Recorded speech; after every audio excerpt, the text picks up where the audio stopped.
অতিরিক্ত মা ভক্ত ছেলেকে বিয়ে করেছিলাম, আর তার মাসুল এখন আমার প্রতিটা সেকেন্ড, প্রতিটা মিনিট, প্রতিটা রাতে আমার দেওয়া লাগতেছে। হঠাৎ করে দেখতে এসেই আমাকে বিয়ে পড়িয়ে নিয়ে আসে আমার শাশুড়ি। আমার বিয়েতে কোনো অনুষ্ঠান হয়নি। আমার বাবা সাধারণত একজন কৃষক ছিলেন, বলতে আমার কোনো লজ্জা নাই। আমার চেহারা সুন্দর, গায়ের রং ফর্সা, আর একটু শিক্ষিত ছিলাম বলেই বড়লোক বাড়িতে আমাকে বিয়ে দেওয়া হয়। বিয়ের দিন বাসায় অনেক মানুষ থাকায় আমার রাতে একটু ঘুমাতে লেট হয়। পরের দিন সকালে উঠে সবাইকে নাস্তা দিয়ে, ঘর মুছে, সবার জন্য কাপড় ধুয়ে আমি বেশ ক্লান্ত, কারণ বিয়ের দিন বিয়ের চিন্তায় তেমন বিশ্রামও করা হয়নি, রাতেও ঘুম হয়নি। এখন সকাল 11টা বাজে, ভীষণ ক্ষুধা লেগেছে, কিন্তু সবাই খেয়ে উঠলেও আমাকে কেউ খেতে বলল না। হ্যাঁ, আমি সবার সাথে খেতে বসছিলাম। আমার শাশুড়ি আমাকে উঠিয়ে দিয়ে রাগ করে বলল, তুমি জানো না বাড়ির বউরা আগে খেলে সংসারের অমঙ্গল হয়, তুমি সবার শেষে খাবে। এরপর দেখতে না দেখতে আমার শ্বশুর বাড়ির আত্মীয়রা আসলো আমাকে দেখতে। প্রায় 17-18 জন ছিল। তাদের জন্য আবারও নাস্তা বানালাম, নিজের আর খাওয়া হলো না। এরপর খালা শাশুড়ি এসে বলল, আজকে দুপুরের রান্নাটা বউয়ের হাতেই খাবো। কিছুটা মন খারাপ, পেটে ভীষণ ক্ষুধা নিয়ে আবারও রান্নাঘরে চলে গেলাম।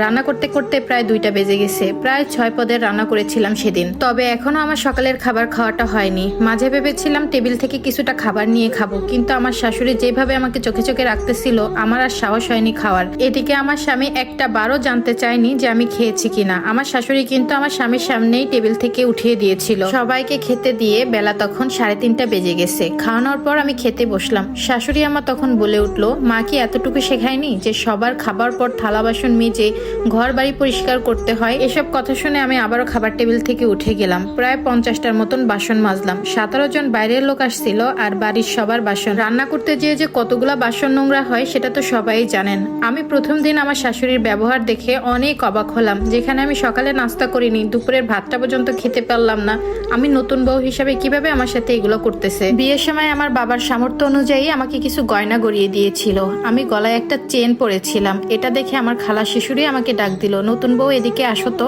আমার গলায় চিকন একটা চেন দেখে আমার খালা শাশুড়ি বলে উঠলো, কি ফকিন্নির ঘর থেকে মেয়ে এনেছিস রে বোন, এরকম পাতলা সুতার মতো চেন দিয়েছে? আর এসব কথা যখন আমাকে সবাই মিলে শোনাচ্ছিল, তখন আমার স্বামীও পাশে ছিল। বুঝেছিলাম মা ভক্ত ছেলের কাছে এসে পড়েছি। তার মা, বোন, খালারা যেটাই বলবে সেটাই আমার মাথা পেতে নিতে হবে।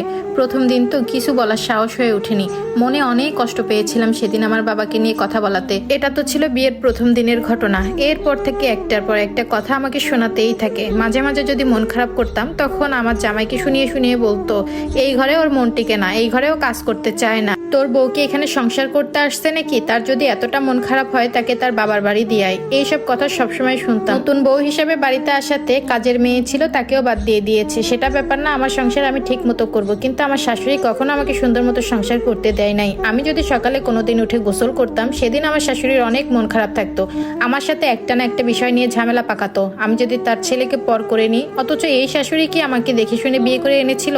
মাঝে মাঝে এটাই আমার প্রশ্ন জাগে। আমার স্বামী সারাদিন বাসায় থাকতো না, কারণ সে জব করতো, রাতেই বাসায় ফিরতো। রাতে বাসায় আসার সাথে সাথে, তোর বউ আমাকে সেবা যত্ন করে না, তোর বউ আমার কোনো কথা শুনে না, আমি নাকি সারাদিন ঘরে দরজা বন্ধ করে বসে থাকি। অথচ আমার স্বামী বাসায় না থাকলে আমার শাশুড়ি একটা সেকেন্ড আমাকে স্থির থাকতে দেয় না, একটা না একটা কাজ খুঁজে বের করে।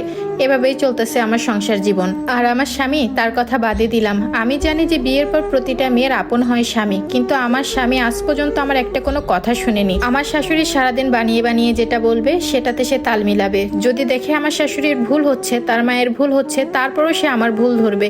কেন তুমি মায়ের সাথে এটা করেছো, কেন তুমি ওইটা করছো, আমার আম্মু যেটা বলবে সেটাই শুনে চলবা। আমি যদি আমার স্বামীকে একটু বুঝিয়ে বলি, একটু ভুল ভাঙাতে চাই যে আমার কোনো দোষ নাই, তখনই আমার গায়ে হাত তোলা শুরু করে। জানি না কোন জাহান্নামে এসে আমি পড়েছি, আর আমার সংসার জীবনটা আমি কতদিন চালাতে পারবো। মাঝে মাঝে মনে হয় সব ছেড়ে আমি আমার বাবার কাছে চলে যাই। অতিরিক্ত মা ভক্ত ছেলেরা যে এতটা ভয়ঙ্কর হয়, সেটা আমার কল্পনার বাইরে ছিল। আজকের ভিডিওতে প্রতিটা কথা বলা একটা আপুর লাইফ থেকে নেওয়া। আশা করি আপনাদের ভিডিওটা ভালো লেগেছে।